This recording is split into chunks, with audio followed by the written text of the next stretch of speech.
Today is Saturday, December 17th, 2016.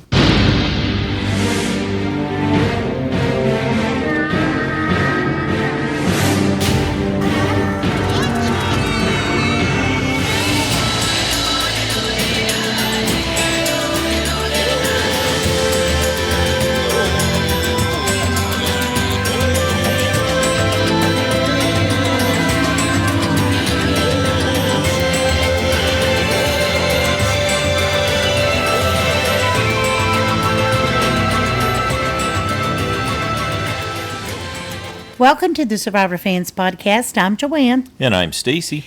And this is the listener feedback show for the finale of Survivor Millennials versus Gen X. That's right. It's time to get together one more time to discuss the events of season 33 before we finally put it to rest. So we did our recap, and we got some interviews in. That was a busy morning. Huh. Yeah. And it started early for us, too. Yeah. So, yeah, they were... I didn't even bother to sleep. Yeah. So you worked on questions and then just stayed up a few more hours. I had a couple hours. I tried to rest a little bit before we had to be up to interview anyway. So. Yep. And then we got some coffee going and got in there and got it done. Yeah, and I don't even normally drink coffee, but I did. Yes. I think it helped. Yeah. Yeah. So we got that done. One more thing to do. This is part of our format. We got the listener feedback show where we turn it over to you guys and you tell us what you thought about the finale, the season as a whole, what you think about what's coming next with season 34, whatever's on your mind. That's right. It's your show. Or anything else you want to say. Mm-hmm. So let's jump to it. Let's check in with Pete and see what he thought about the finale. Is it woohoo worthy? Hey, Joanne and Stacy. This is Pete from Boston calling. And I gotta say, oh my Atlanta God, what an epic finale. And this was an excellent Survivor season. So, to wrap it all up, guys, let me let out a big whoa! Oh, that was a doozy-woozy finale. So let me get right into it, because there's a lot to cover. So first, we'd be remiss if we don't start by talking about the David fake idol. That was just pure genius. I love the artwork he made. By far the best fake idol possible. Much better than Ozzy's stick, of course. Better than Bob Crowley's. And even better than what Wentworth made last year with Keith. That was awesome by David. It bit Jay square down, and he was blindsided. And Jeff, you could tell, gloats when he throws that fake idol in the fire. Poor Jay, but he went out with class, and I have much respect for Jay. Now the Brett vote. Well, I really thought, guys, that was going to cost Adam the game there. I thought that vote made no sense, and that's when I thought it was David's to lose then, because, man, I don't know what Hannah was thinking about, because if she had taken out, think about it, David then, and then say Adam at Final Four, she may have had a chance against Ken or Brett.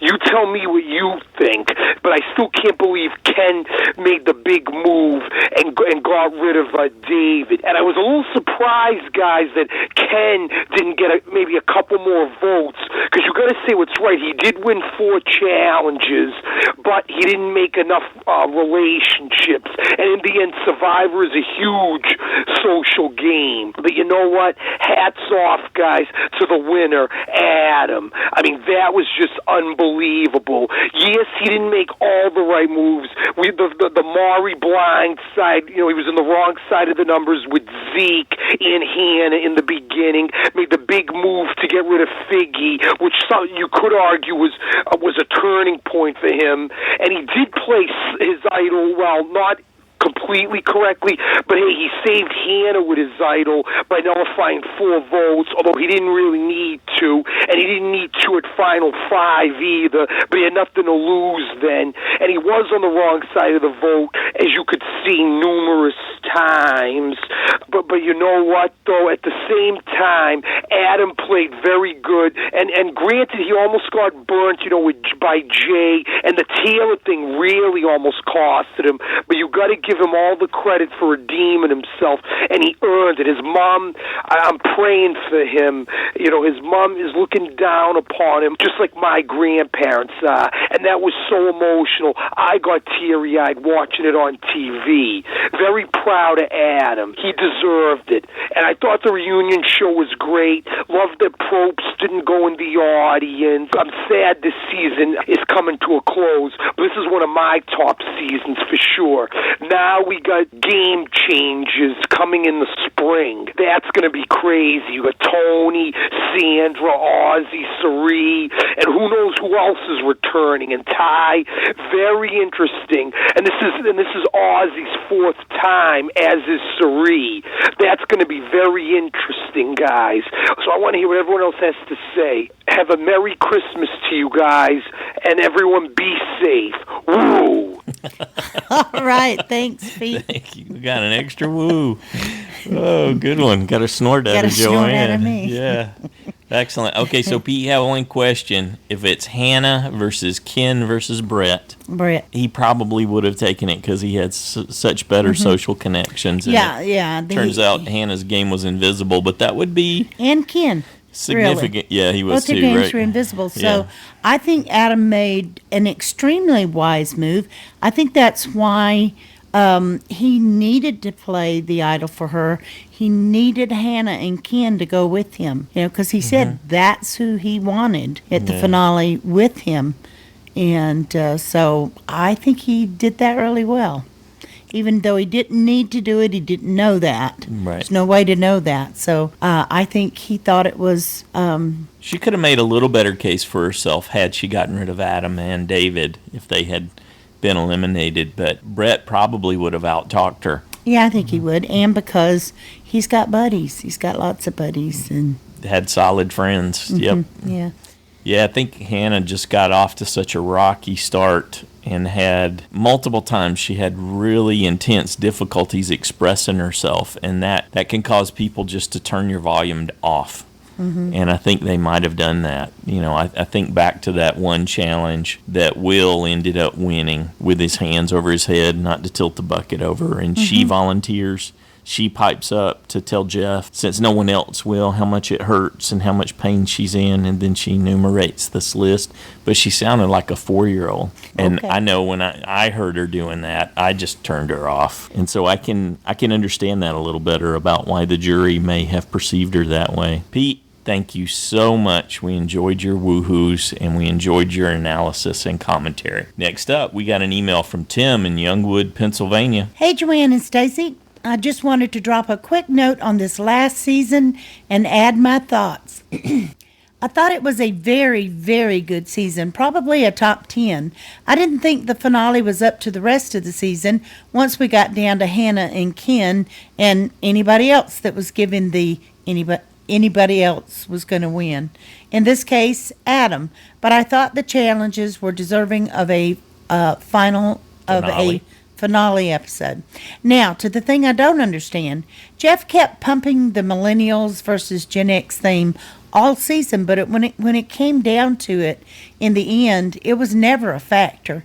Adam didn't employ some new radical millennial-based strategy to win. The generation thing didn't impact who won or how they won.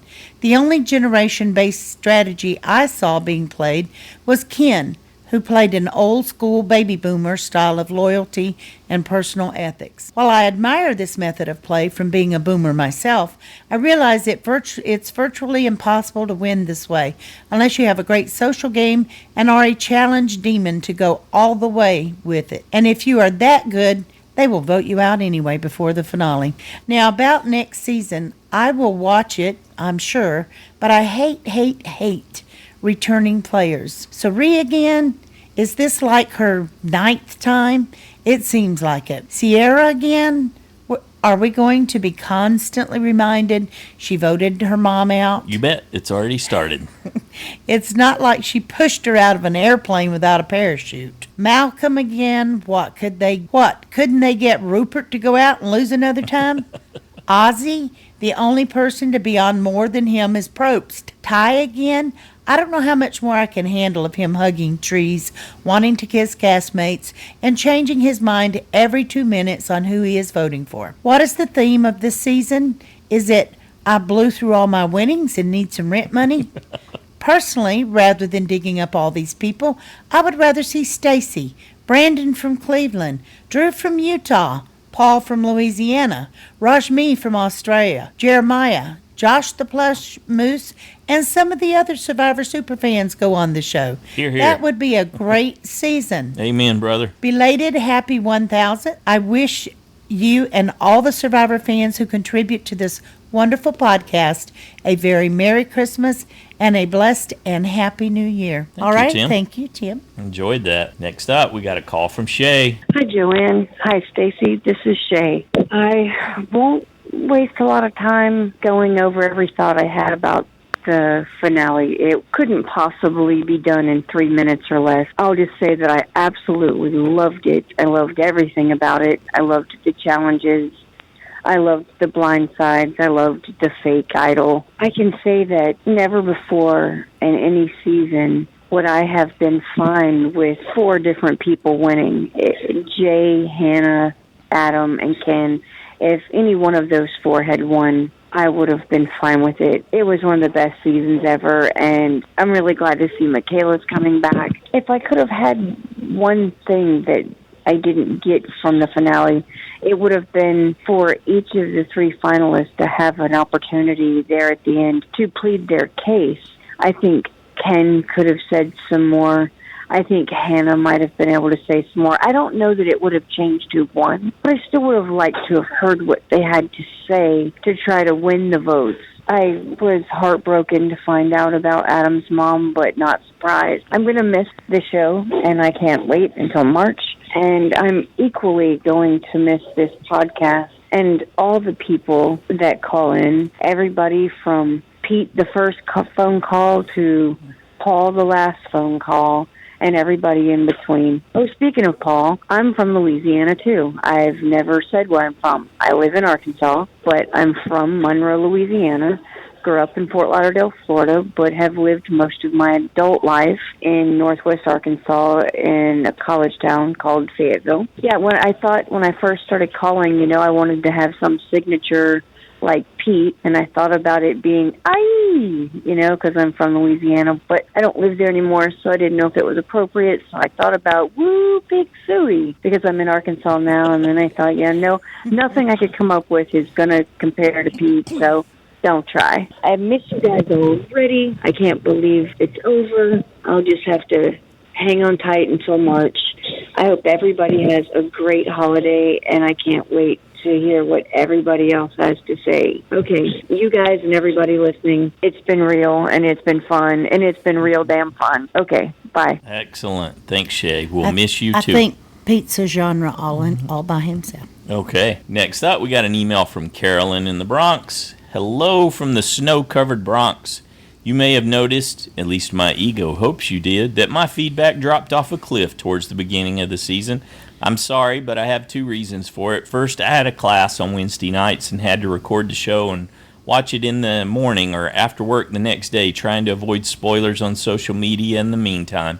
I usually wasn't successful, so I went through the shows semi-spoiled and out of the zeitgeist of chatter from my Twitter friends and your terrific podcast, which I had to put off for days. The second reason was, frankly, that as a financial journalist, I had to pay more attention to the election than I sometimes would have liked. This made me very cynical and increasingly annoyed to the constant vote-offs of women and people of color for the first 7 weeks.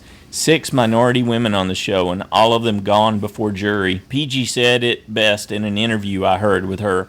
Almost nobody goes on the show with hatred or racism in their hearts, but they end up bonding with people similar to them, and as we have seen, and as Michaela pointed out discreetly, that's often tied to one's comfort level. I don't doubt there were solid logical reasons for each vote off, but the constant repetitive result wore me down a bit. Maybe I had a sympathetic headache from watching my fellow Wellesley alumna bash her head against that glass ceiling. But I'm sure we've all had enough politics to last us for a while. So let me say that when I did catch the show, and faves, Michaela, David, Mari, weren't being voted off, I did enjoy it. Beautiful settings, lots of flying foxes. I think Michelle wore one as a scarf at the reunion.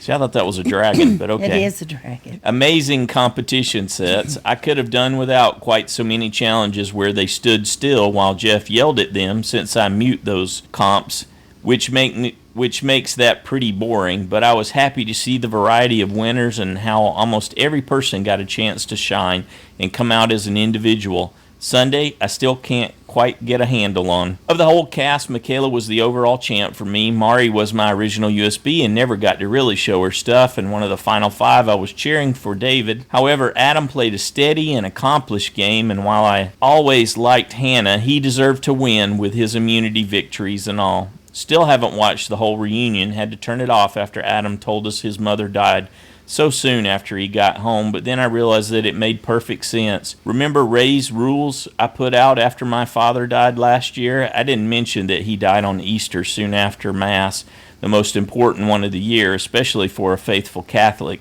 The doctor told me that she saw this fairly often, that many sick folks passed away on their birthdays or other important days because they felt they had accomplished a goal or milestone and no longer needed to fight. I think that's what may have happened when Adam's mom realized on some level that he had come home safe and sound, and also that he had won her favorite game. I have no proof, but it feels right. Hope you both are feeling right too, and have a wonderful holiday season and New Year. See you in March for whatever you decide to call instead of Jabbick, maybe Survivor 34, Let's Recycle. All right. Thanks, Carolyn.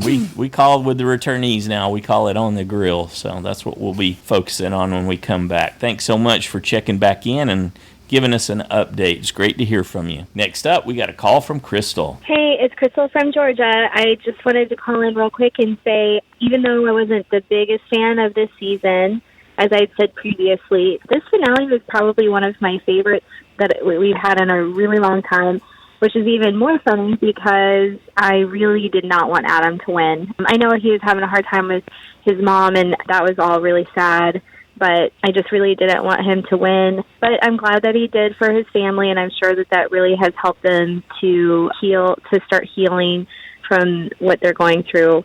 But yeah, I still really like the finale.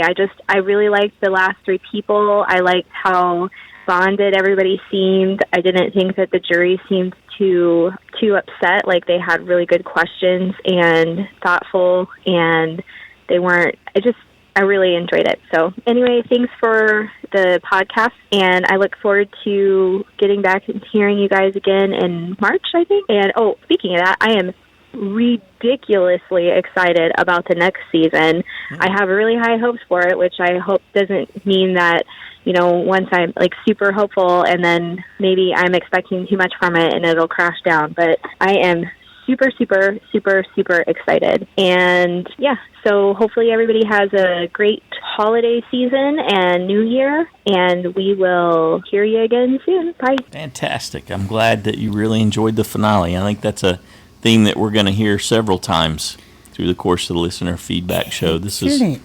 This finale definitely, in the reunion show, wasn't painful. It was enjoyable once you got past the sad parts of it. Mm-hmm. Yeah, good deal. Thanks, Crystal. Next up, we got an email from Nicola in Lexington, Kentucky. Hi, Joanne and Stacy and all my Survivor friends.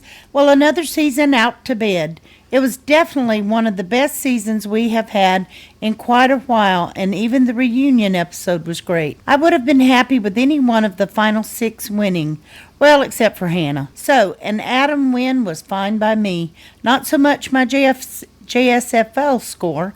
I went with Jay for the win. Thought he'd at least win 1 immunity, and he probably would have if he had remembered to cover those numbers up. I'm not sure what I will be doing with my Wednesday evenings until March. March? Seriously? Is that the hiatus? Why is the hiatus so long? Does anyone know? Also, what happened to Ken?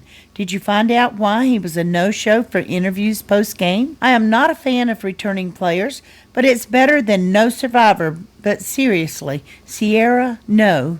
Just no. Please send her packing soon. Why do they keep bringing her back? Because she voted her mom out.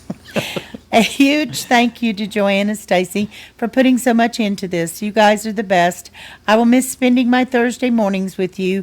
Everyone else, Sundays won't be the same either. I hope everyone has a safe and happy holiday season and all the best for 2017. See you on the grill in March. All right. Thank you, Nicola. So there's a show that they want to run. What is it called? Hunted? Some new show?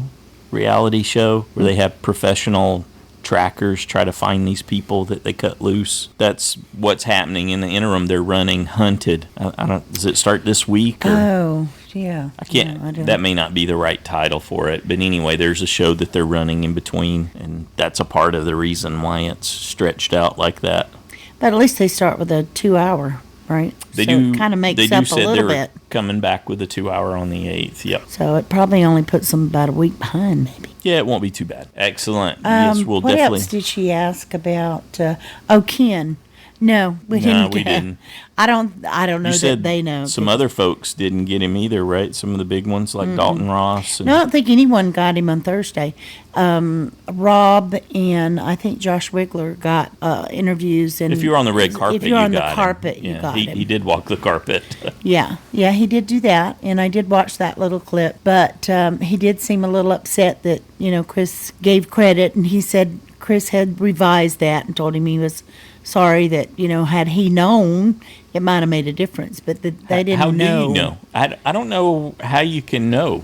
Ken can say that, but Well- both Hannah and we learned through Adam's interview spent a lot of time working on Ken. Well, Ken can say we what he don't know, wants. so everybody can say what they want to, Yeah. because Ken didn't stay around to say what he thought. Yep. So. But anyway, no, we don't have any further information other than what we don't usually include our conversations with the handler, but we did leave that little bit in there For you that they guys, said we Can't track him down. we cannot locate him. Yeah. So, but so I don't think they had any answers either. It's not like he Wasn't had any answering. issues or anything. He just didn't. He was a no-show. He was a no-show. That was us. We don't know. He could have been asleep in the hotel or already headed back home. Nobody knows. He went to Disneyland.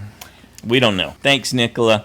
Next up, we got a call from Parker. Hey, it's Park from Indiana. This was a great finale. It made me laugh, and it made me cry. I'm very happy for Adam. Great winner. David was spectacular in this episode with his fake idol, which that was just hilarious. And then he won immunity against Jay, which is what I wanted to happen. He even played the fake idol at Tribal. And Jay used the advantage in a pretty respectful way. He kept David in the reward, and he brought Adam with him because Adam gave him the advantage, which just brings me back to this whole season. I've liked Jay one episode, disliked him the next, the whole season. Pretty good episode. Adam, great winner. I'm very happy with the outcome of this season. Great season overall, which is good. I think going into the season, I think we were all kind of like, I don't know if it'll be that good, but it was a great season. So I'm very happy with the way things went.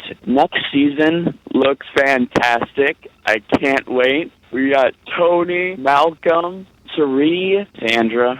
Why? Why is Sandra back? I mean, I understand she is a game changer. She won twice. Shouldn't have won the second time. But why is she back? I mean, why would she come back? She already has $2 million.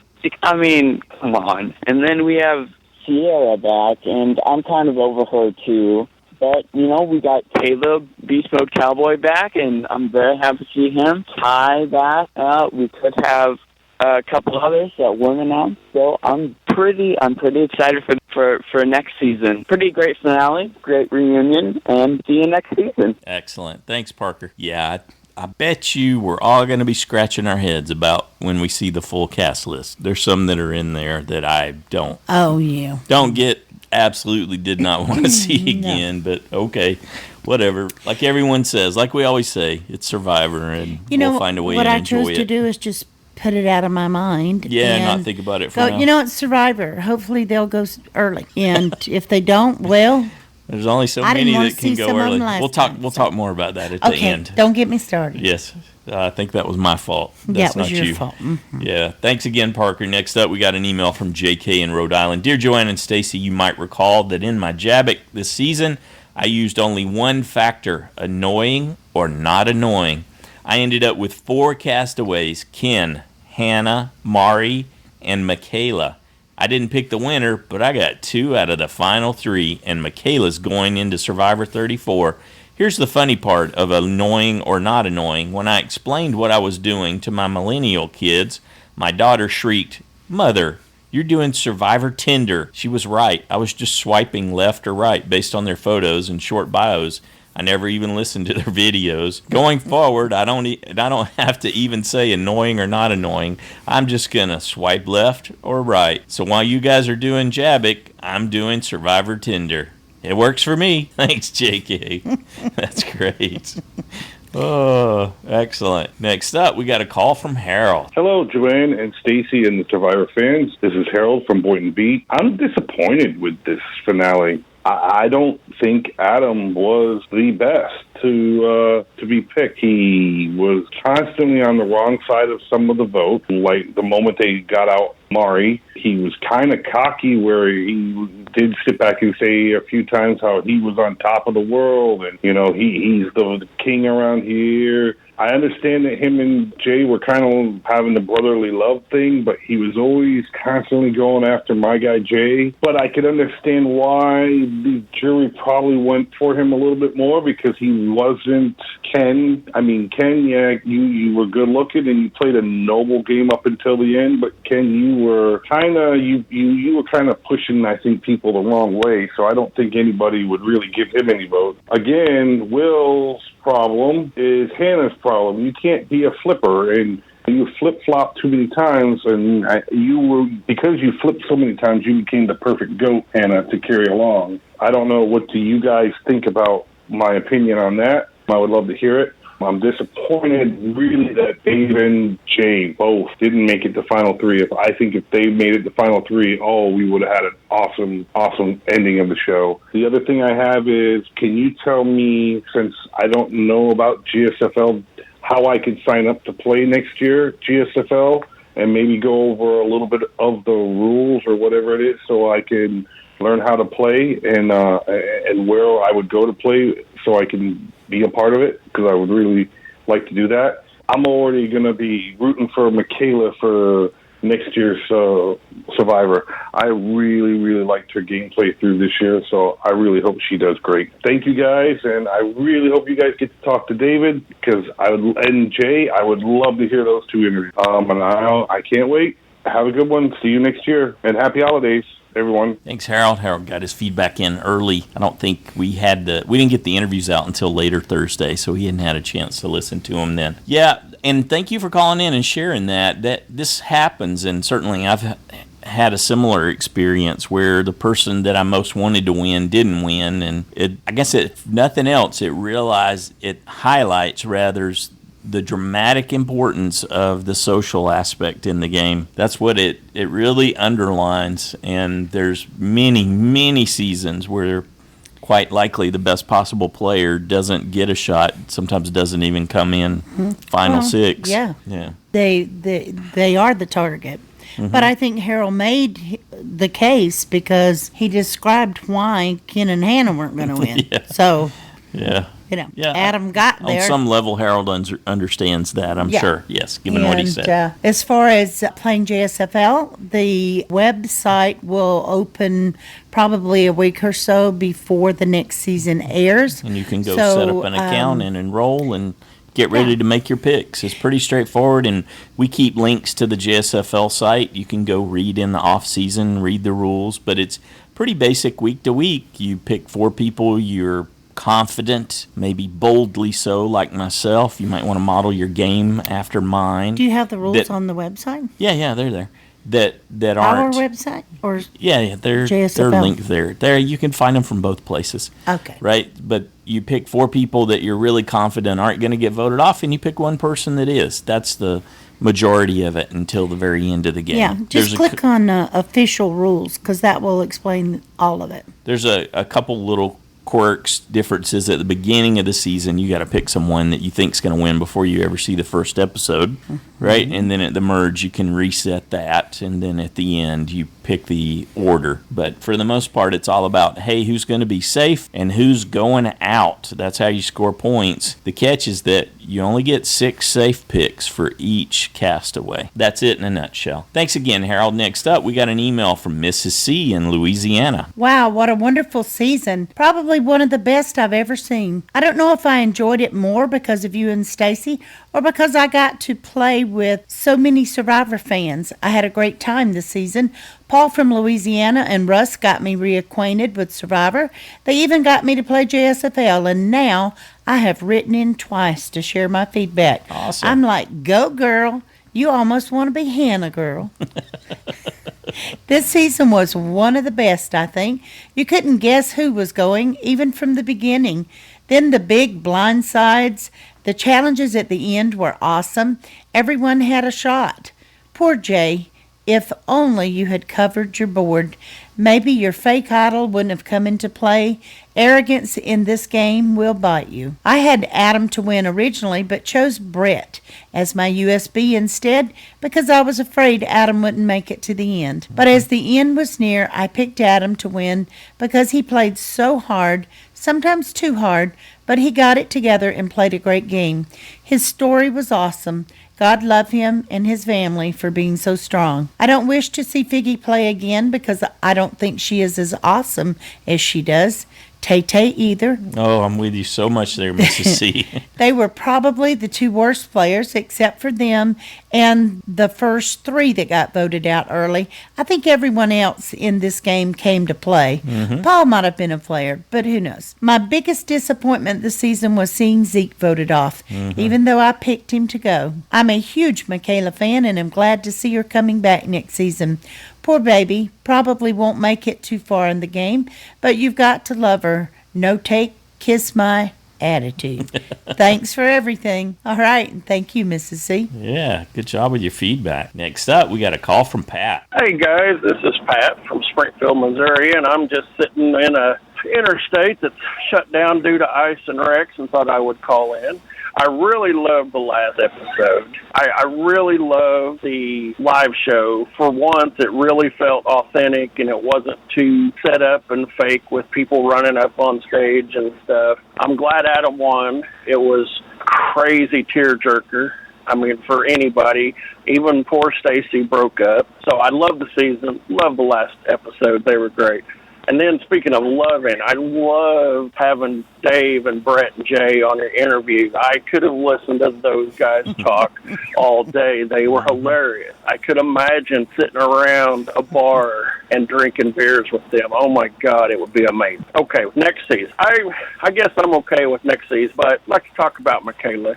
I really am not happy about her coming back. I do not like Michaela at all. I know a lot of people like her strong personality, like her feistiness, I guess, for lack of a better term. But to me, she's a bully. I didn't get a chance to call in whenever she was on the show, but I just think she's a bully. Whenever she would yell at Hannah during the competitions, I did not like that. I just kept thinking the whole time, if she was a man and she was yelling at somebody like that, telling them to shut up during a competition, everybody would hate her or hate him. But since she's a woman, that she has a strong personality, and that I just don't agree with that. I really think she's a bully, male or female. I just not happy to see her back. And Sandra, she's been on there plenty of times. You know, let somebody else on there. But Joanna, Stacy, thanks for everything you do, like everybody always says, and we'll see you next season.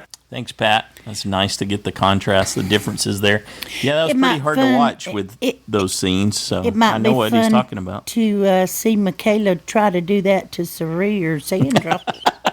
Yeah, I don't think that's going to happen. Even Stacy's scared of Sandra. She's a scary lady, that's for sure.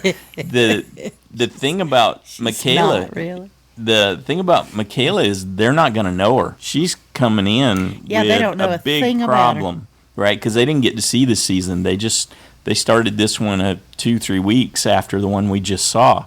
So that I think she's gonna be at a disadvantage. Sometimes that helps the people when they're unknowns, but it could just make it that much easier to get rid of you, too. Well, they just naturally assume you did something to get here. So Exactly. You did super great to get here. we're not going to so- make the mistake of thinking that you're not a threat. Right. Yeah. Excellent. Pat, when you were describing that, being stuck, that reminded me of when I was coming out from driving from Georgia out to California, and I can remember being on I-40 trying to get into Albuquerque, and we just stopped. Like Pat said, there's traffic not moving at all, and it was snowing, and I can remember standing outside of my car, standing on the interstate, just looking around at all the cars backed up as far as you could see in either direction and not moving, and wondering if I was going to get to, be able to make it into the city to get somewhere to sleep that night. And when I finally did get in, I went from hotel to hotel to hotel, and then the last one, I got the room that they had, but they're like, sorry, we don't have any heat in that room. So you made me flash back to all that. Thanks, Pat. Your nightmare. It wasn't a nightmare. I was actually thankful to have the room. I was like, I'll just cover up I just want to lay down and go to sleep. Yeah, I didn't even know if I was going to get off the highway there for a while, so this is a luxury to be inside. Thanks again, Pat. Next up, we got an email from Damian in New York. Hi, Joanne and Stacy. I just want to say thank you for recapping another great season of Survivor. For me, the best seasons are always all new players. This cast was so likable and just regular people, which is why fans were so invested in them. Of course, it's ironic that next season is all players coming back for second, third, and fourth times, but I'm excited for it, as always, and can't wait for the podcast next year. Happy holidays. Thanks, Damian. Yeah, I feel that way too. Yep. Next up, we got a call from Drew. I think he's got something that he's pretty proud of in terms of his JSFL accomplishments there. Hey, Joanne and Stacy. Hey, everyone. This is Drew and... Hey, Charlie. Who are you, baby? Charlie. No, yeah, say Adelaide. Okay. Yeah, Charlie and Adelaide. We're here having candy for breakfast, don't tell Mommy, and doing our little recording, huh? I'm so excited. You're so excited to do a recording? Yeah, this is the last one for this season. It was the very ending, and it was a good one. And guess what, Charlie? Guess who got a Final Four order right? Daddy! Yeah, I don't think that's ever happened before. And if those last two had just been switched, like I saw it perfectly in my head being, then I would have had all 6 right, and that's definitely never happened. Though, of course, my USB didn't win, but I had a feeling he wouldn't, although I think he was a great runner-up, and from what we saw, I think he and Hannah were both great contenders for the win, though just didn't have a chance against Adam. I thought it was a really good finale. There were surprises. I thought kind of here and there I might have been spoiled, like who might be there and how it might happen, but I was surprised. I didn't expect it exactly to happen that way, and I was surprised to see all those votes for Adam, and I can't, it's hard to say because I feel like there was just a little bit of emotional manipulation, but I know it was true, and I know it really happened, and it happened the way that they said it did, so it's just how it happened, I guess. And I was so glad that Adam, like we thought, got to see his mom just after coming home just in time, so I was really glad about that, and I think he was a good player. He wasn't always my favorite, but he did a great job and played an impressive game and just did what he needed to do when he needed to do it, and he worked that jury. And he was a fan. So it was not a disappointing finale, and I thought the reunion show was actually really good. They didn't talk to, I don't think, anyone in the audience, and they talked to most of the people in the cast, at least for a second or two. I think there were, 3 or 4 on that back row they didn't get to, but couldn't complain about that too much. I think Taylor said about 10 words, and like 7 of them were yeah, so that's true to form, and that's fine. And one more thing, it's story time. If you're on Facebook, you saw this, but I was just at work, and this food truck pulled up, and it was called Marquesas, corn dogs, whatever. And I thought, hey, that's like my favorite season of Survivor. How funny.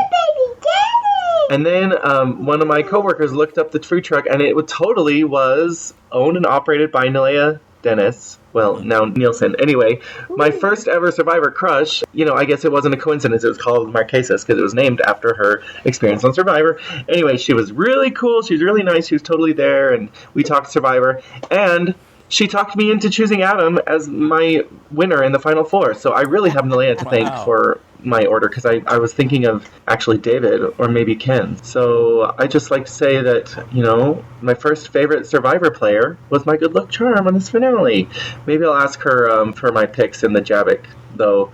I guess we have a little bit more insight of what's coming up because some of these returning players are returning players, and I don't know. I wasn't too disappointed because I like to see a returning player season now and then, so hopefully it'll live up to this one because I thought this one was really good. I feel like I want to say it was like one of the top 10, but I don't know, a recency bias or whatever. But anyway, thanks a lot to you guys and everyone else for a really great season. I enjoyed it a lot, and the Millennials versus Gen X gimmick is still kind of annoying, but they didn't push it too hard as it went on, and, just is what it is. I hope everyone has a very... Merry Christmas! Say Merry Christmas!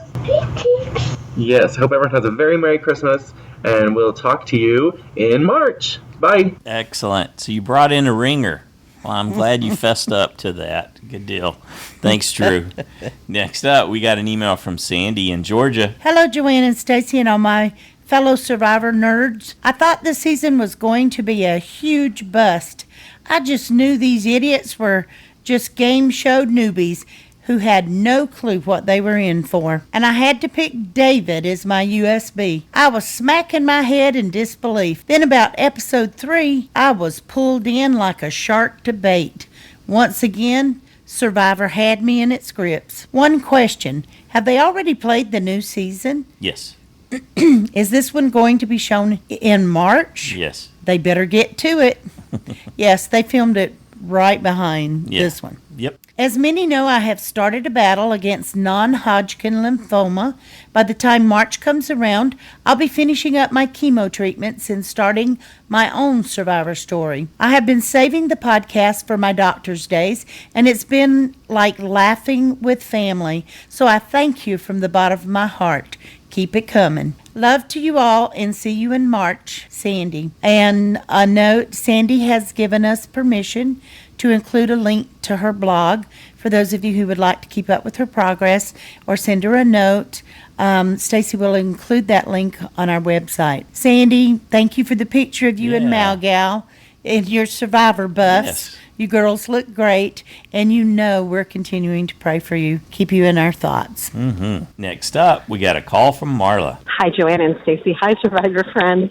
This is just Marla calling with feedback. I don't know if you can hear, but I'm at Sarah's gymnastics meet, and we haven't watched Survivor yet because I thought that would be very hard for Sarah. So we're just kind of downplaying it. I was very proud of Adam, and I hope that he continues to thrive despite the difficult things that happen to him. Sarah is going to be so excited about next season because she loves Caleb. So it'll be sort of like how she felt about Joe. So I'm very, very happy for that. I hope all of you have a wonderful, happy, healthy holiday. I hope you feel grateful for all your gifts and for all the people that you love and who love you. And we will look forward to talking to you soon. Have a great day, Joanne and Stacy. Thanks for all you do. Okay, bye. Thanks, Marla. Yes, and thanks for the pictures and the video And the clip. of Sarah. Yeah, where She we got was to see her awesome. floor routine. She was fantastic. Way to go, Sarah. Mm-hmm. Next up, we got an email from Ed in Milwaukee. Joanne and Stacy, here are my random thoughts on the season finale. Adam deserved to win, but it should be noted that Adam was not the best player in the game. He was the best remaining player in the game. Survivor is an amazing game. Unlike most competitions where the fastest, strongest, smartest, craftiest, etc. person wins, in the game of Survivor, when played by people who understand the game, being the best at something, be it the physical game, social game, or strategic game, empowers the rest of the cast to vote you out. When I reviewed this cast at the beginning of the season, I identified Chris as the best player, but I predicted that he would not make the final 5 because I figured that no one would let him get that far. Adam was in my preseason final 5 because I figured that he would play a good game but not be a target. P.S. I'm not a rocket scientist. At the beginning of the season, I predicted that Figgy would be in the final 5. She proved not to be the second coming of Parvati. Yeah, you and me both. Like Brett, I'm still baffled by Hannah's strategy of keeping David in the game until the final 4. She acknowledged that David was playing the best game, but it was more than risky allowing him in the final 4. Hannah was lucky that Ken decided to vote David out. I agree. Regardless to how fearful Hannah appeared to be of facing Brett in the final, her odds of winning against Brett far exceeded her chances of beating David in a final. Was Hannah acting like Will, believing that you have to make a big move just for the sake of making a big move, or Was she like Will, acting like a kid who wanted to be respected like a grown-up, showing she was in charge, but her decisions were bad? David played the best overall game. I was cheering against him because I did not like his weak beginning, but I began to cheer for him when he prepared the best fake idol of all time. That was an excellent move, even though it didn't really matter in the end. This was an excellent cast and a likable cast. They were able to compete hard against each other, but without hating on each other. The relationship between Adam and Jay was amazing. This cast understood that this is a game, but unlike Russell Hantz, they were polite with each other when blindsides occurred. Even though Michaela was visibly angry when she was voted out, she eventually cooled off and accepted it. Every member of this cast loved the Survivor experience. I'm not excited about the cast for next season. Sierra and Sandra, along with Natalie Anderson, are my all-time favorite players, but I have no desire to see them play again. Likewise for Ozzy. They have played their game multiple times. Their gameplay is well known, and I do not believe that they can bring something new and fresh to the game. I would rather see returnees who have played only once, who showed potential, but were clipped prematurely. For this reason, I am happy to hear that Michaela and Caleb will be back. Finally, I would like to note that one of the amazing things about Survivor is that unlike other TV shows, Survivor appeals to people of all ages, all races, and all demographic levels. Or to paraphrase Nat King Cole's The Christmas Song, Survivor appeals to kids from 1 to 92. I conclude my letter by finishing this song by saying, although it's been said many times, many ways, Merry Christmas to you. Thanks, Ed. That was awesome. You did really well with that. Next up, we got a call from Kenny. Hey, guys. It's Kenny from Dallas. An excellent conclusion to a very excellent season. I think Adam was a very deserving winner. You had 3 people in the final 6, so I think could make a legitimate claim to winning the title of Sole Survivor.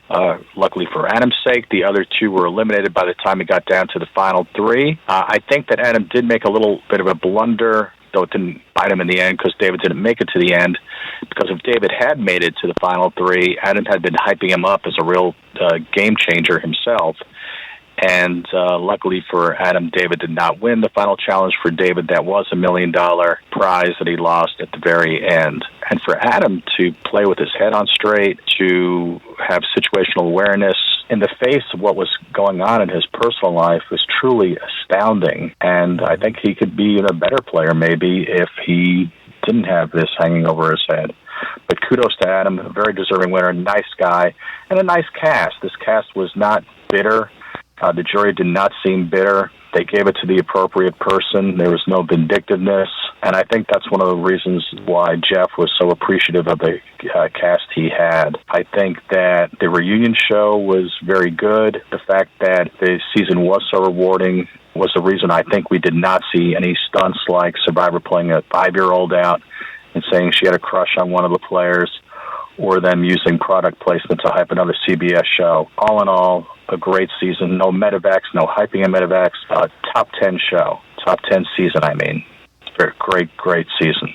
In terms of what's coming up next for game changers, and reflecting, I don't think there have been truly many game changers who've truly changed the direction of Survivor or enhanced the gameplay strategy. Immediately, which comes to mind would be Richard Hatch. He played the game with a strategic bent the first season, and everyone's been trying to emulate him to a certain degree, I think, since then. I think Rob Cesternino in one of the early seasons showed that using relationship strategy and long-term strategy was very important. I think he was a key element in the series. As much as I don't like him, Russell Hantz was a key factor in the evolution of Survivor strategy, and him going out looking for idols, being cutthroat. As much as I think he has no end game, Russell Hantz was a game changer. Parvati, I think, mixing her social and strategic skills, was a game changer. Boston Rob, to a certain degree, in his All-Star season, was a game changer, not in the season in which he played with a bunch of losers. And his victory, I think, has always been tainted. Well, this new cast of game changers is intriguing, obviously. Some people, I don't know why they're on there, like Caleb, for example. I know he was medevaced out, but what has he done on the show to really merit all-star status? And I have to say that, if the players for this coming season are smart, they'll get rid of Sandra as soon as possible. It's kind of sad to see Sandra go, because You always have memories of her being 2 for 2, and she's going to be 2 for 3, and I think 2 for 3 out very, very early. I'm looking forward to the next season. Great season. Fiji is a great location. Take care, guys. Bye. Excellent. I'm glad you got to enjoy it so much, Kenny. Kenny makes a really good point, too, with returnees. There's this huge risk to their overall survivor reputation. I mean, it's hard to turn down the temptation for a shot at $1 million, but more likely than not, I mean, the odds are actually against you that you're not going to take a hit on your survivor reputation for sure like that. So, yeah, the stakes are somewhat high for returnees in that regard. Especially if you are held in high esteem. Yes. Yep. Thanks again, Kenny. Next up, we got a call from Joe. Hi, Joanne and Stacy and all Survivor fans. Joe from Huntersville, North Carolina. Wow, wasn't that a great finale? Usually don't get into watching the whole thing, but I just liked this cast. They were a lot better than some of the other casts where you have some people that you really liked and some people that you did not like. Would love to have been in the same room when Jay found out that David created that idol. That was so classic. Oh, that was fun. My wife, who watched the final with me, who normally doesn't watch Survivor, she was really getting into that also because that was just so fun. Well, I think another season done. My USB Adam won the whole thing. I was going to change my USB, but did not and left them and ended up winning the whole thing. Wow, even though I thought that David was going to win, I thought that David or Jay was going to win. That Survivor, they're always throwing you for a loop, trying to get you to think one way and then delivering something else. That's what makes it a great show. Until next season, you guys have fun and take care. Bye. Thanks, Joe. Excellent. Next up, we got an email from T.O. Rivers in Canada. That's T.O. that won our JSFL this season. Yes, he won JSFL. Excellent. Greetings from T.O. Rivers and my wonderful daughter Shannon, coming at you from Toronto, Ontario, Canada. As the winner of the fall 2016 edition of JSFL, I feel it's my duty to offer some long overdue feedback to the fantastic community that Joanne and Stacy have created and maintained for so many years. Your 1001 podcasts have brought me endless hours of entertainment, mostly on a long, boring commute to and from work for the last 7 or more years. I found your show somewhere around the Samoa season. I enjoyed it so much I went back to your first episode and continued during the summer months until I eventually caught up to where I started. Wow. I have listened to you and your regular contributors for so long that I feel a part of the family, even while I've sat quiet and unnoticed in the corner. I've been saddened sometimes when I realize certain voices just stop being a part of the conversation, or when bad news strikes you or some of the other listeners. I've marveled how, despite all adversities, you always manage to never waver in your commitment to the community, and I have a deep respect for your work and dedication to something that you and we have all come to cherish so much. Thank you. So with that, I wish to say, and please don't think for a moment that it is sad of me to think this, but winning JSFL is quite likely the highlight of my accomplishments for 2016. Oh, that's great. I somehow got lucky this time around.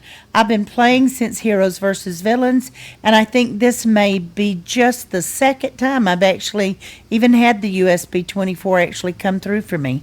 Never mind picking all 6 players correctly. How satisfying to have backed such a great guy with such a compelling story. Playing JSFL not only gets you more invested in a player, but I've been excited since episode 1 to realize I had a player that I'd have so much fun cheering for all season. Still, my final order selection has always been poor until now. I couldn't have done this or had so much fun, however, without help from a lot of you. A big, sincere thank you to Joanne and Stacy for what you do. It cannot be expressed enough how wonderful what you do for all of us Survivor fans is. I'm so glad you take as much pleasure from it as the rest of us do. There would be no community, no JSFL, and nothing to accomplish without the efforts you have made. it's certainly a much greater feat than me winning a game, albeit a very challenging game, and it has become an inspirational story to anyone who would stop to think about it. Thank you, Steve, for the work you must do constantly to keep the website and game running smoothly. Year. Yes. And thanks for not getting a couple more vote-off picks right. Steve was 2 points behind him. Thanks to Matt Sumo for On the Grill, which at first I didn't appreciate, but now it gets me excited. Even before the Jabbik show is released, I start humming it when I know the season is coming. Thanks to Aaron, who does those terrific remixes of the Survivor theme that CBS always cut short these last few years. Yeah. The mix from this season is by far my favorite. Thanks to Pete and Paul, who often bookend the feedback show with some particularly great comments. Thanks to Marla and Sarah, who do something I would have done with my daughter if I could just motivate myself more and make the time. By no means, though, should the other contributors think anything of the fact that I haven't called them out by name. There's many other voices I love to hear, and I smile no matter what they say. But there are too many to list, but I wish to say thank you to everyone who contributes feedback. You all make this show so special and unique. And despite the massive work Joanne and Stacy do, the community is what it is because you all come together to make it so. Couldn't have said it better. Yeah. I wouldn't be listening without you or feel such a sense of accomplishment where so many of you not such smart, knowledgeable super fans. I love hearing what you all have to say. Like so many of you, there are not a ton of people in my life with whom I could share my enthusiasm and love of the show, except for my daughter. This very long message doesn't quite make up for years of quietly lurking on the sidelines, but I finally had something I felt was worth sharing and that only I could say for myself. I'll go back to the corner now and can't promise I'll contribute again, but know that I'll be here listening and trying to pull a Sandra in JSFL. Since they won't let us Canadians on the show, mad respect. All right. TO. Thank you so much. That was eloquent. Right. I think you summarized all the thank yous for us. Yeah. And thank you. Thank you for Good that. job. Next up, we got a call from Jill. Hi, Joanne and Stacey. Hi, Survivor fans. Jill from the Outback here.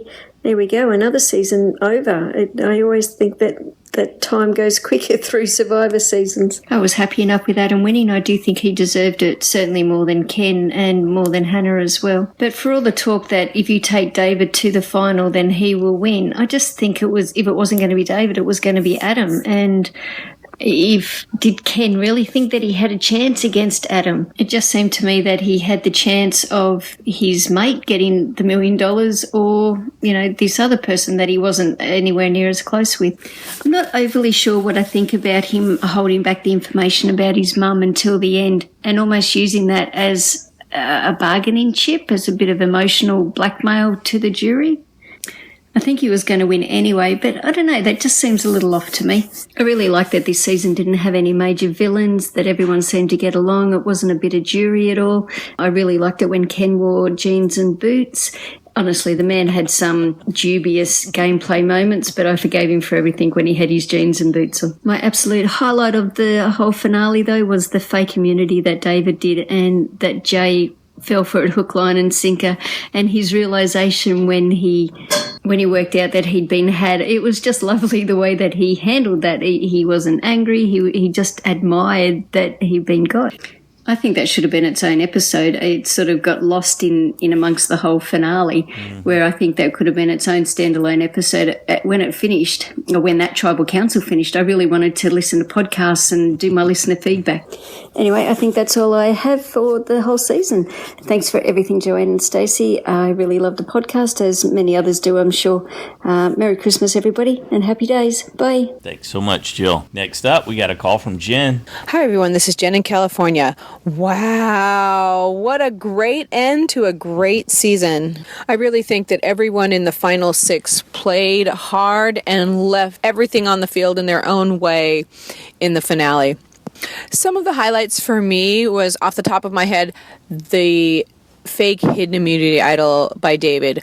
What an innovative play that was. What a risk. What a creative way to inject a little bit of drama, a little bit of uncertainty, a little bit of spontaneity into the game. That was just brilliantly played. Not only the fact that he not claimed that he found it, but he left it somewhere in a creative way for somebody else to find. I just enjoyed every second of watching that play out. It was so uncomfortable watching Jay find it and watching him just gush over it and then play it, only to realize that it wasn't what he thought it was.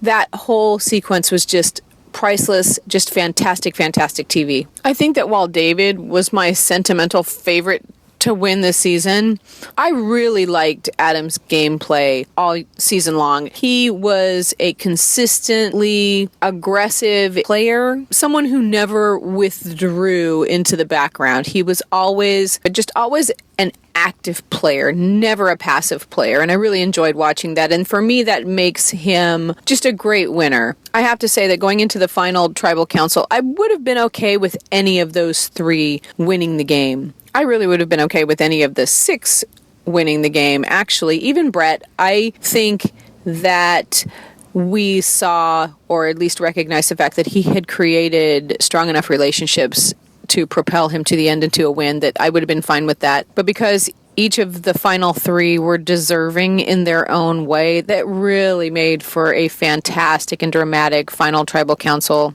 Ken came out of his shell. Hannah did exactly what I kind of thought she was going to do. She came out of the gate swinging and defending her game, which was great.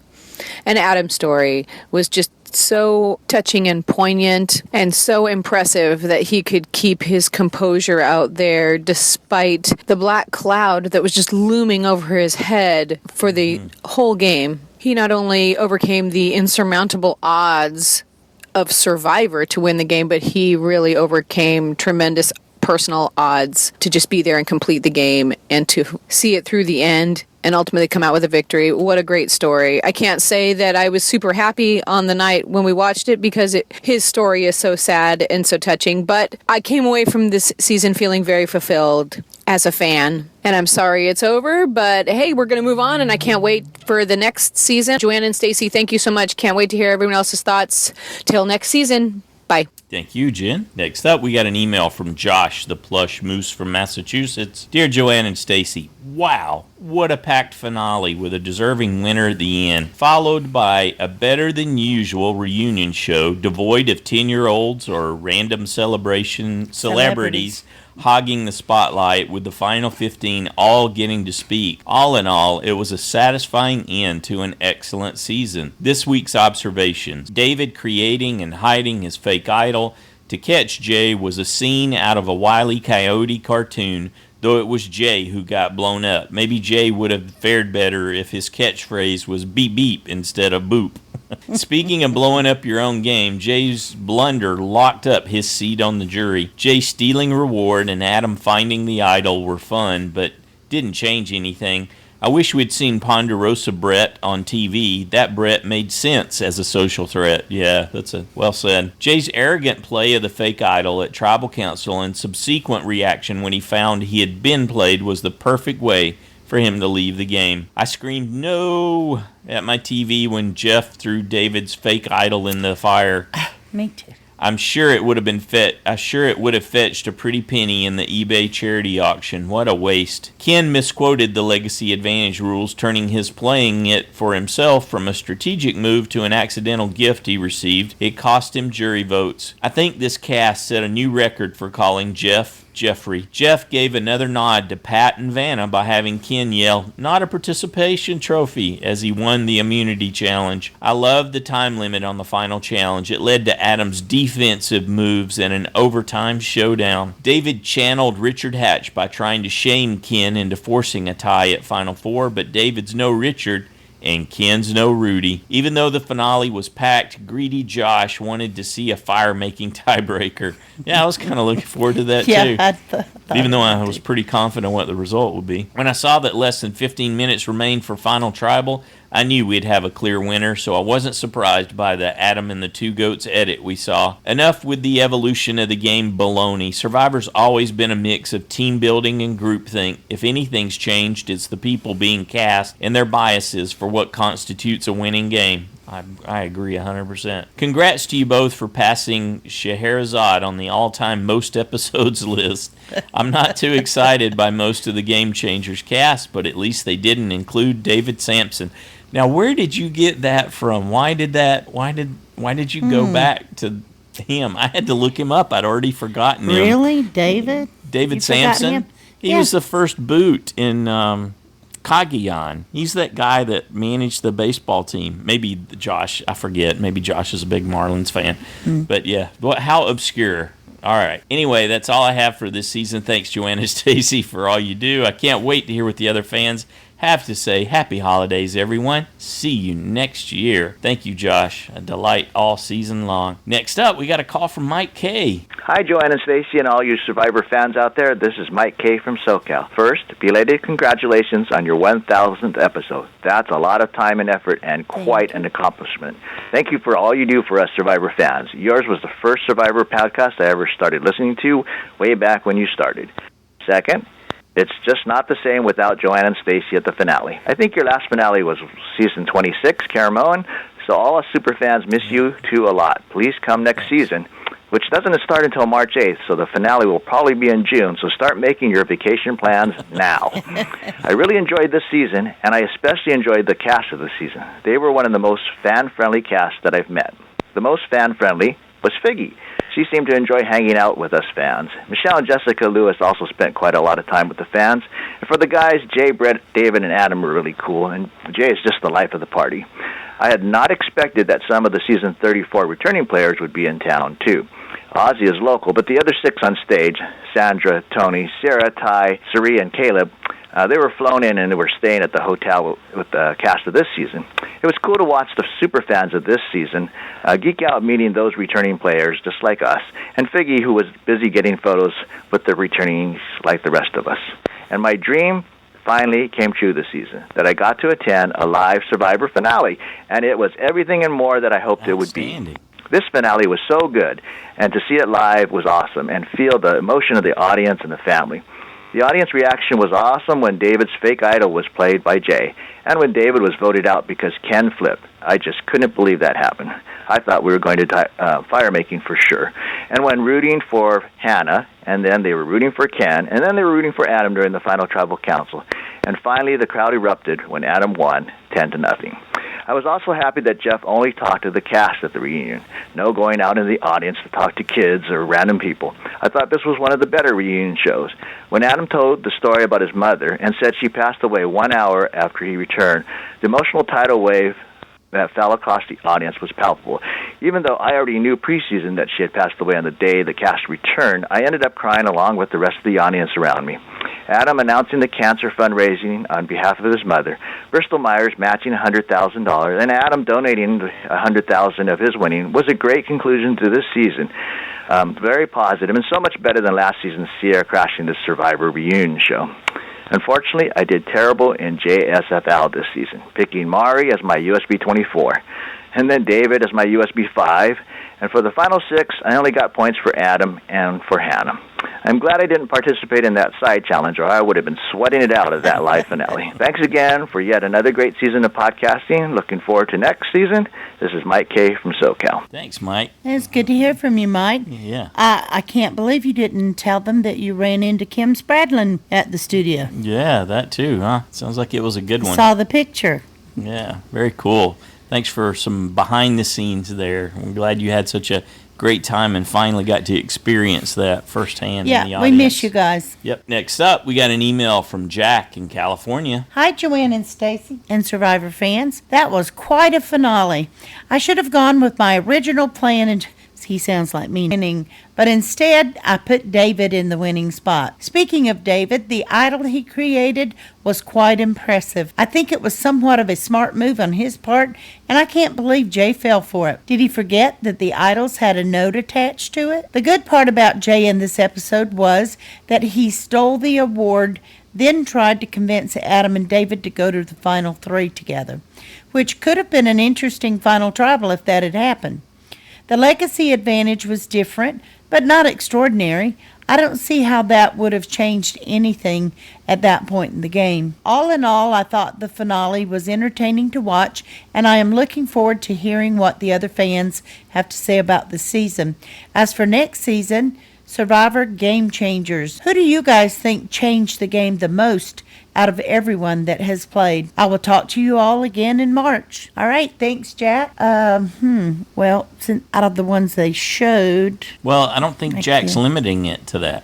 Oh. Who do you guys think changed the game the most out of everyone that has played? I don't know, but my thoughts do go to Russell. Yeah, I'm with Kenny. I have the same sort of thing, that the way it seemed like Idols just took off under him. Mm-hmm. And his ability to sort of figure out what was going on and make those moves, and people wanting to be a villain, or at least a little bit. Even Malcolm said, I'm so upset. I wanted to be a little bit of a villain. Yeah. I gave them plenty of footage and they didn't use it. They made me the nice guy. Yeah. So they wanted it, and I think in part because of us. He definitely had a huge impact in that respect. And I'm same page on, with the other folks on, I don't buy all the stuff about it evolving that much. It's still, I don't see the big differences. I see a lot of what's always been there. It's just we didn't think about it, or I wasn't as aware of it in the beginning, for sure. Excellent. Thanks, Jack. Next up, we got a quick call from KittyCat. Hi, Joanne and Stacy and all Survivor fans. KittyCat here. Here's a sample of my caterwauling. Meow, meow, meow, meow, meow, meow, meow, meow. Thank you. Keep it simple for me, please. Bye. Oh, KittyCat. I love that you dared. You're like Hannah and you're like David, wanting to throw your hat in the ring on the side challenge, and then you ask that they keep it simple. Oh, KittyCat. You're going to be challenged for sure.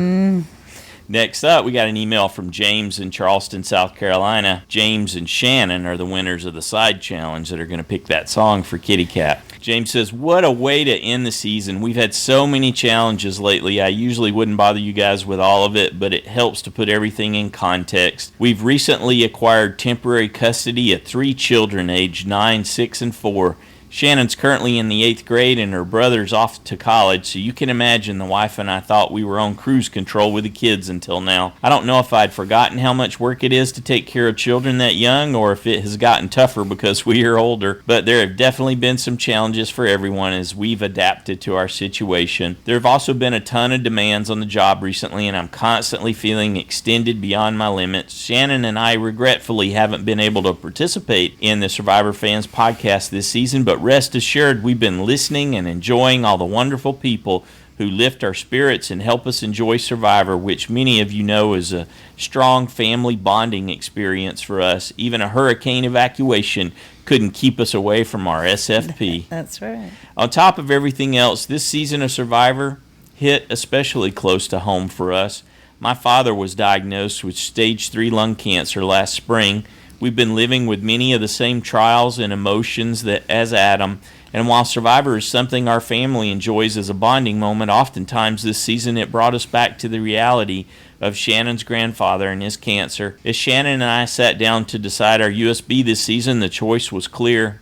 Adam's story was very real for us, and it was almost as if we were playing Survivor along with him. The Wednesday before last, on Pearl Harbor Day, my father lost his battle with cancer. It was a difficult time for us. He has spent the previous few days unresponsive and off life support, and as I sat with him through the long days and late hours of the night, I listened to the listener feedback show from the previous episode, and you guys lifted my spirits. Thank you for being a part of our lives and always being positive. It's an honor to be the winner of the JSFL side challenge. For Shannon, the only thing better than being the ultimate loser is being the winner and picking the song. I have wondered which song we should pick. Patsy Cline was one of my father's favorite artists, and I've played her greatest hits on loop for hours on end while I sat with him in the off chance he could hear her and find some comfort. So my first thought was to request Crazy as a small tribute. Shannon has other ideas, and in a true millennial versus Gen X fashion, she has won out with her more modern choice.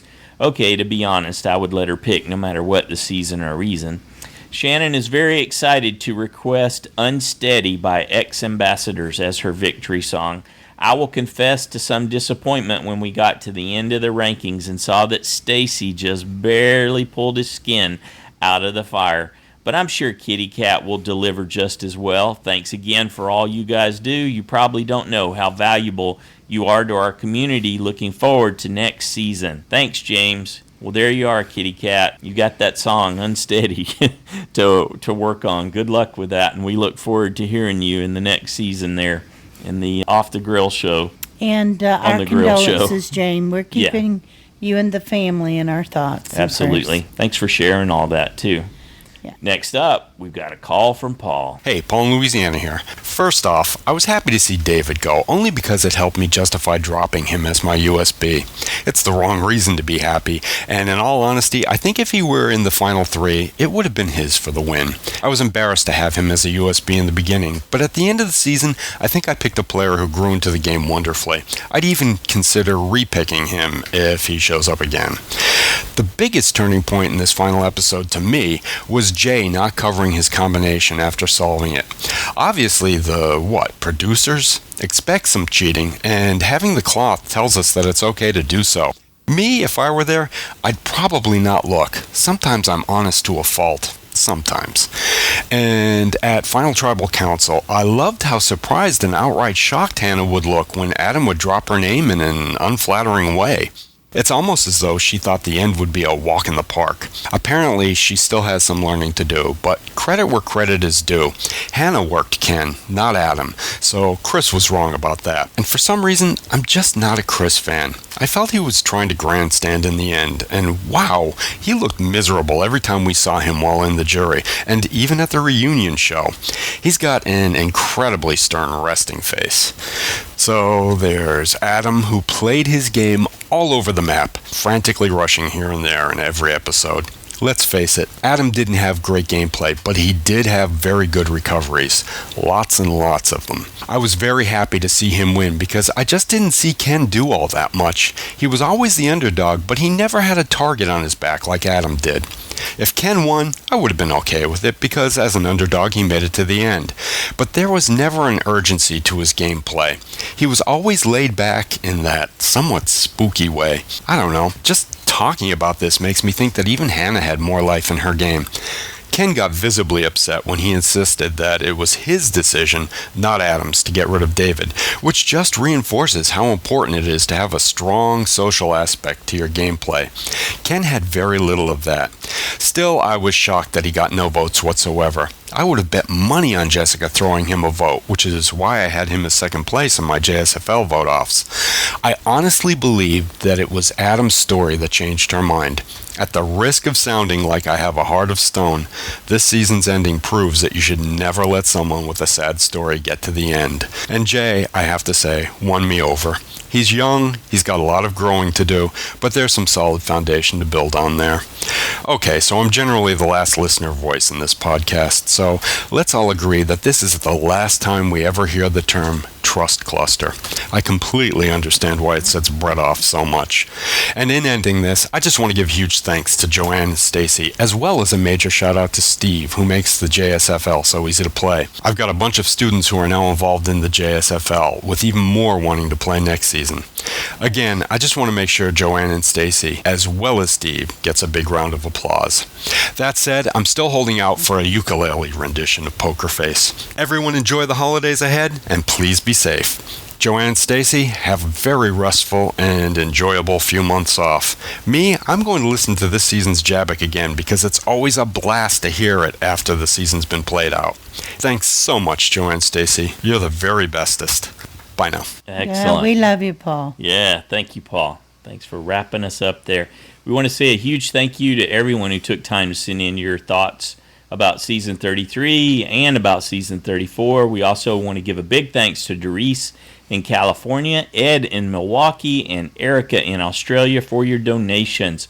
We greatly appreciate your support as well. And Erica, we fulfilled your request today and are already enjoying it. Yum. Mm-hmm. Was there anything else you wanted to say about the season as a whole or the season coming up? I think that was a great summary that everyone offered. my sentiments were expressed very well by the other super fans here in the listener feedback show. This was an excellent listener feedback show, and I specifically, really want to thank Sandy and Marla and James for sharing their stories with us. Yeah, we appreciate that. So, but I'm happy to see you share it with the other parts of our family so that we can all say prayers. And I think the support, I believe in the power of prayer is what I'm trying to say. The other thing that's so great is for folks to understand what their contributions to the listener feedback show, how big of an impact that can have. It can have. So we really appreciate your sharing what's going on with you in that regard so that we can help support you and that other folks can understand the significance of what we do here, even though it's all about having fun and enjoying the best show on TV and, our favorite and being a part of the tribe here. We appreciate that other insight too. Yeah.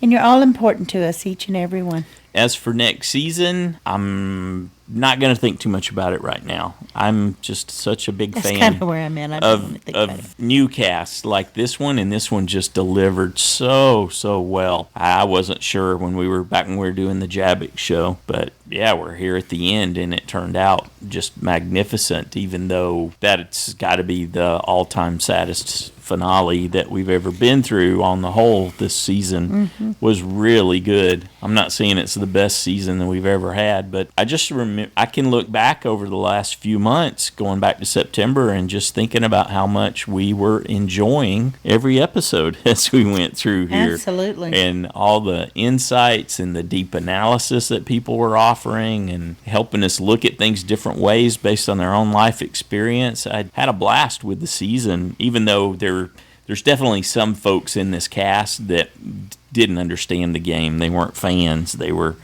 just hoping, how do you turn down a shot at $1 million, that kind of thing. But when we got to the merge, there's some just super solid players, and we got to enjoy them all along through the season too as they were making moves. So, and I came to respect their different approaches to the game, even though they're dramatically different from each other. Well, one thing that impressed me too was, you and I were sitting saying, oh, geez, because sometimes people at the finales, they party for like 3 days. So we're like, okay, who's going to show up and who's going to, Are you going to tell this story? Who's likely to still be hungover or, never went to bed at all. And so we were taking bets on who were the ones that would actually go back to the hotel and get a little sleep. And we go in to do the interviews, and we get in like 10 or 15 minutes we're there before early, the call comes. Sometimes they call early. Yeah, and so we're sitting there, and we're just filling in the time We're and late. things like that. Yeah. The three guys were late, but of course. But we had decided that Ken and David would be the sensible ones, and for sure, Ken. Out of and then everyone, right Ken. off the bat, they're like, "We can't find Ken." Ken. That was our first interview. But I have to say that the three guys were so fun, and you could tell they'd been partying, and but that they were fun, and I appreciated that they were huge fans. They took the questions seriously, and they, I thought it takes a lot to go through several days of everything they go through, and then on top of that, have to show up. Sometimes they come get them at 4 a.m. Yep. So they do the East Coast we've been interviews. There. We've seen all that. Yeah, and so it's brutal on them. And so I really respect them to really hang in there and do all that when they're exhausted. And we really enjoyed the guys. Adam's interview was a little bit tough for us. But good. But very good. Yeah, I wanted to let him choose whether to speak about his mother or not, because I knew that he would get asked a lot of questions, and it worked out. But he knew as a super fan where we were going. And he absolutely did. What we were looking for. He was really fun to interview. Yep. And I might have lost it a little bit toward the end because we did have a little bit of a private conversation that we didn't share. But so if I sound a little loopy at the end, we had a conversation. But I really admire him for being able to get his message across and hang in there the way he has. Yeah. That's admirable. Yeah. Absolutely. So overall, it leaves me with a wonderful feeling about this season. Yeah, and about this fantastic community that we keep chugging along, over 1,000 podcasts, and this wraps up our 12th year of doing this. Oh, I thought it was 12 and a half. This is the end of the 12th. I thought we did 12 last year. All right. No, this is the wrap for the 12th. What was this? Is our 1,000 something? This is 1,005, I think. Right. Okay. Yeah. This episode. All right. Yeah, we did. I haven't looked at the count. We did 44, 45 episodes for this season. We generally do over 30 hours of content for a season with the way this currently goes. You should send Paul a little clip of you playing the ukulele and singing last night with your group. No, that's Christmas not what carols. he's looking for. He's talking about losing the JSFL side I challenge. know. Which, come on, come be a part. Come be a part there. Oh, Paul. Mm-hmm. You were saying something earlier about, it took a lot of courage to do the side challenge because, that's not easy. No, there's a lot at stake. There's a lot of Sure. tension, as Rashmi told us when she played. Yeah, and the winners have been choosing some tough songs. There's a lot of gravity in that song that Shannon chose. So I think KittyCat's going to be able to draw from, what's happened in this season and to come up with some lyrics that represent that as she works on the version for this next On the Grill show. Absolute faith in you, KittyCat. Mm-hmm. And congratulations to James and Shannon and to T.O. for the overall win. So, again, along with everybody else, thank you, Steve. You're awesome. Paul, you do a lot of work for us as well. He does the logo for us for GSFL website and the beautiful roster that I don't think we could do the show without anymore. We definitely lean on it We're heavily, spoiled. don't we? Yeah. So, yes, we do. So we have it up right now even. So I just want to thank everyone who participated in any way. Yeah. So we hope you all have a very happy holiday season, and we wish everyone a happy new year ahead. We'll see you all back here in early March for our On the Grill discussion of the season 34 cast. Have a good one.